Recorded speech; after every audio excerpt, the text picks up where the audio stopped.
Pwede na po kayo magpa-reserve. Pipinturahan na lang po. Ganyan naman. Nakabalot pa yung bowl.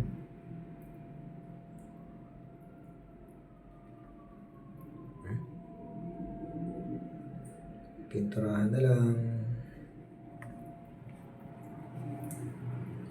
Pwede na magpa-reserve, pipinturahan na lang. Pag napinturahan na, may nakabang na rin yung aircon, yan po.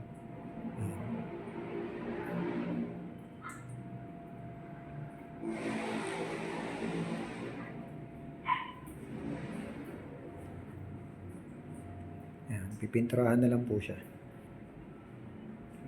Yan, isami na siya, yan.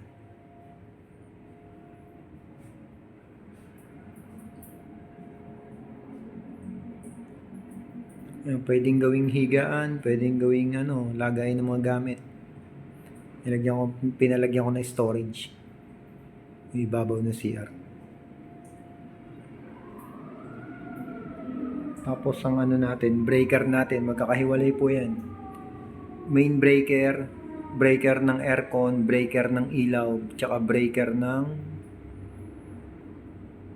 plug ng saksakan. Magkakahiwalay po yan. Kaya po safe na safe po tayo. Full tiles na po siya. Bukas kakabit namin yung pinto. Magkakabit na lang kami bukas ng pinto tsaka ng grills ng bintana, tapos magpipintura na. Tapos pwede na.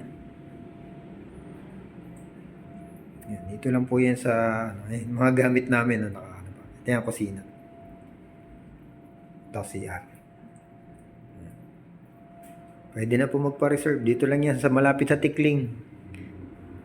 Sitio Pantayin, corner Pilic Road. Taytay Rizal. Tiles po yan. Ito pong may aircon yan, provision po yan ng one bedroom. Kung gugustuhin po ng titira. 80 by 60. Kasya po ang king size bed. King size or queen. Basta 80 by 60, pwede po yan. Provision ko po yan na one room. Sa gusto lang magpalagay. Pero meron po yung loop type dun sa taas.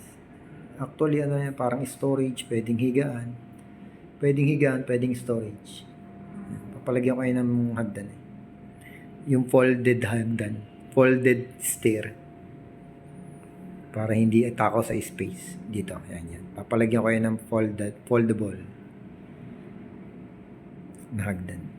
Okay na po. Pwede na kayo magpa-reserve. Habang hindi, pipinturahan na lang po yan. Okay na po. Okay. Thank you.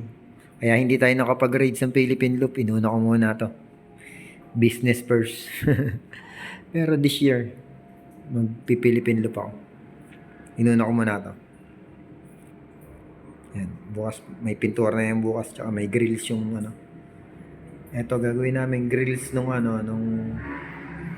grills nung bintana. Grills niyang tawag yan.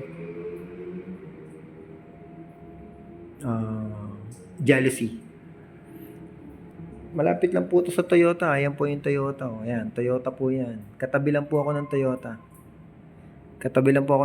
Taytay. Ayan. Katabing-katabi.